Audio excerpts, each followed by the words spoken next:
Okay, good afternoon, Miss Badet. Can you please introduce yourself? Yes, good afternoon, Miss Emma. Ako si Veronica Palagot, supervisor in City Hotel for 7 years. I see. Thank you very much po. So, I'd just like to ask you a few questions. Before Zuzu, ano po yung mga challenges nyo na na-experience nyo sa hotel?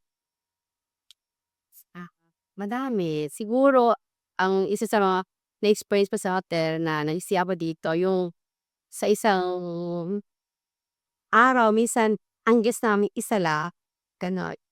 Yung sobrang tumal and halos hindi makabain ng mga payable si hotel. I see. And then, paano naman po nakatulong yung products and services ni Zuzu sa inyong hotel?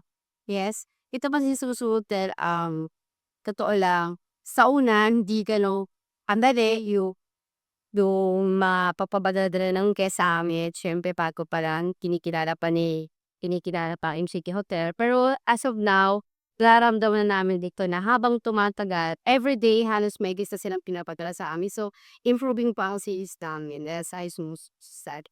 Okay, thank you very much for that. And then, how long na po simula ng ating naging partnership? 6 months na po siya kayong bana. I see. And then, last question na lang po, would you recommend us sa iba pang mga hoteliers? Yes, ma'am. I will recommend Zuzu Hospitality po sa iba or mang-join po sila ay makapag-partnership sila kay Zuzu kasi para sa akin the best is Zuzu. Okay, thank you very much po.